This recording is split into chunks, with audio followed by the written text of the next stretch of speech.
اعوذ باللہ من الشیطان الرجیم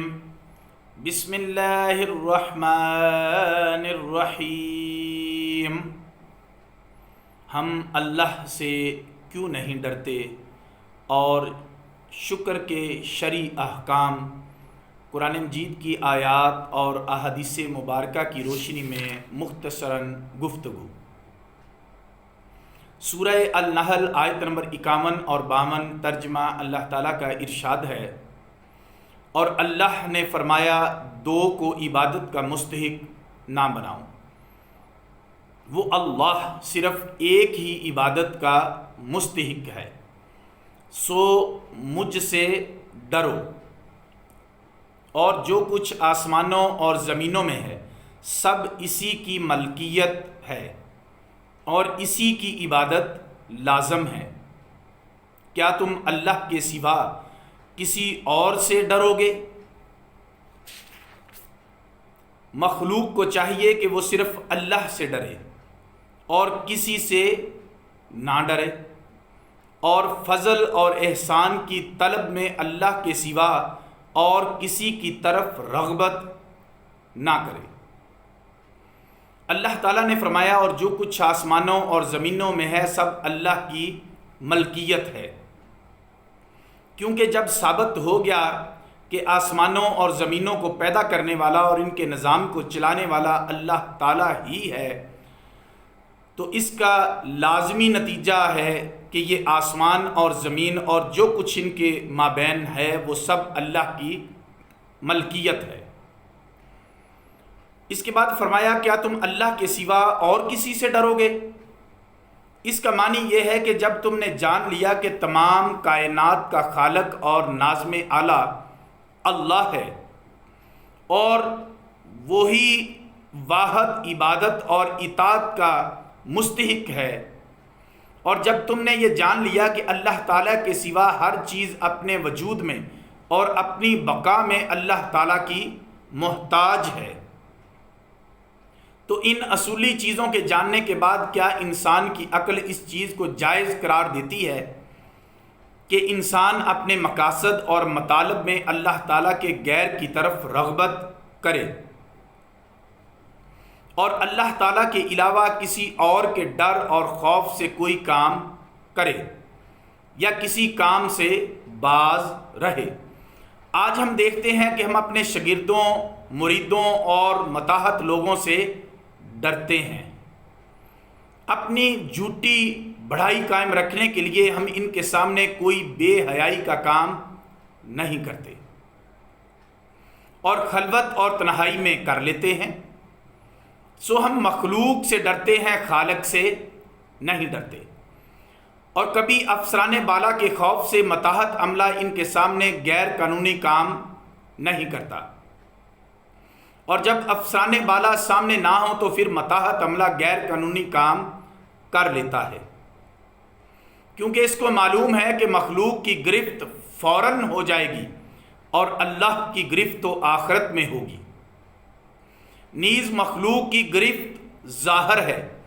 اور خالق کی گرفت غیب ہے، سو ہم اللہ سے نہیں ڈرتے، مخلوق سے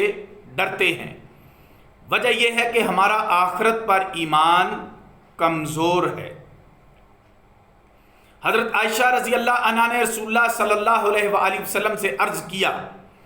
جب سے آپ نے یہ بتایا ہے کہ قبر مردہ کو دباتی ہے، میری راتوں کی نیند اڑ گئی ہے۔ ہم نے بھی یہ حدیث سنی ہے، لیکن کبھی ایسا نہیں ہوا کہ قبر کے دبانے کے خوف سے کسی رات ہمیں نیند نہ آئی ہو۔ وجہ یہ ہے کہ جس طرح حضرت عائشہ رضی اللہ عنہا کو رسول اللہ صلی اللہ علیہ وسلم کی خبر کی تصدیق تھی، ہمیں اس طرح آپ کی خبر کی تصدیق نہیں ہے۔ حضرت عثمان رضی اللہ عنہ جب قبر کو دیکھتے تھے تو اس قدر روتے تھے کہ ان کی داڑھی آنسوؤں سے بھیگ جاتی تھی۔ ان سے پوچھا گیا اس کی کیا وجہ ہے؟ انہوں نے کہا میں نے رسول اللہ صلی اللہ علیہ وآلہ وسلم سے سنا ہے کہ قبر آخرت کی منزل کی پہلی منزل ہے اس میں آسانی ہو تو باقی منازل زیادہ آسان ہوں گی، اور اگر اس میں مشکل ہو تو باقی منازل زیادہ مشکل ہوں گی۔ یہ تو ان کا حال ہے جن کو زندگی میں 2 مرتبہ جنت کی بشارت دی گئی تھی، لیکن وہ اللہ تعالیٰ کے جلال اور اس کی بے نیازی کے ڈر اور خوف سے روتے تھے۔ ہمیں تو یہ بھی معلوم نہیں کہ ہمارا خاتمہ ایمان پر ہوگا یا نہیں، لیکن ہم تو کبھی کسی قبر کے پاس بیٹھ کر خوف خدا سے بہت زیادہ نہیں روئے۔ معلوم ہوا کہ اللہ اور اس کے رسول صلی اللہ علیہ وآلہ وسلم پر جتنا کبھی ایمان حضرت عثمان رضی اللہ تعالی عنہ کا تھا، ہمارا ایمان اتنا کبھی نہیں ہے۔ سورہ النحل آیت نمبر 53 سے 55 ترجمہ اللہ تعالیٰ کا ارشاد ہے، تمہارے پاس جو بھی نعمت ہے وہ اللہ کی طرف سے ہے، پھر جب تمہیں کوئی مصیبت پہنچتی ہے تو تم اس سے فریاد کرتے ہو، پھر جب وہ تم سے اس مصیبت کو دور کر دیتا ہے تو پھر تم میں سے ایک فریق اپنے رب کے ساتھ شریک بنا لیتا ہے تاکہ وہ ہماری دی ہوئی نعمتوں کی ناشکری کرے، سو تم عارضی فائدہ اٹھا لو، پھر تم عنقریب جان لو گے۔ شکر کے شرعی احکام اور اس کے متعلق احادیث مبارکہ۔ انسان کے سب سے زیادہ شکر کا مستحق اللہ تعالیٰ ہے، کیونکہ شکر نعمت پر واجب ہوتا ہے اور انسان کو ہر نعمت اللہ تعالیٰ سے ملی ہے، اس لیے اس کے شکر کا سب سے زیادہ مستحق اللہ تعالیٰ ہے۔ نعمت یا دنیاوی ہوتی ہے یا نعمت دینی ہوتی ہے، اور دنیاوی نعمت یا اس کے بدن میں ہوتی ہے یا اس کے نفس میں ہوتی ہے یا کوئی خارجی نعمت ہوتی ہے، اور دینی نعمت یہ ہے کہ اللہ تعالیٰ نے بندہ کو مومن بنایا اور اس کو اعمال صالحہ کی توفیق دی، اس کو دین کا علم عطا فرمایا، سو بندہ پر واجب ہے کہ وہ ان نعمتوں پر اللہ تعالیٰ کا شکر ادا کرتا رہے،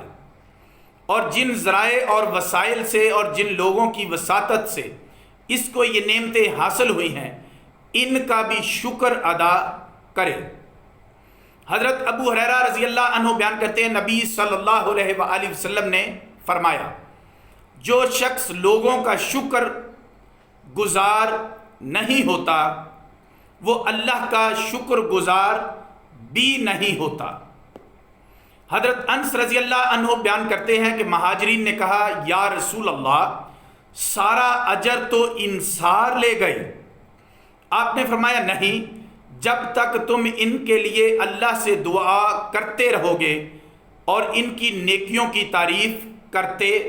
رہو گے۔ حضرت جابر رضی اللہ عنہ بیان کرتے ہیں کہ نبی صلی اللہ علیہ وآلہ وسلم نے فرمایا، جس شخص کو کوئی نعمت دی گئی اور اس نے اس نعمت کا ذکر کیا اور اس نے اس نعمت کا شکر ادا کیا، اور جس نے اس نعمت کو چھپا لیا تو اس نے کفران نعمت کیا۔ حضرت عائشہ رضی اللہ عنہا بیان کرتی ہیں کہ نبی صلی اللہ علیہ وآلہ وسلم نے فرمایا، اللہ عز و جل جس بندہ کو کوئی نعمت عطا فرمائے اور اس کو یہ یقین ہو کہ یہ نعمت اللہ عز و جل کی طرف سے ہے تو اللہ تعالیٰ اس کا شکر لکھ لیتا ہے، اور اللہ عز و جل کو جس بندہ کے متعلق یہ علم ہوگا کہ وہ گناہ پر نادم ہوا ہے،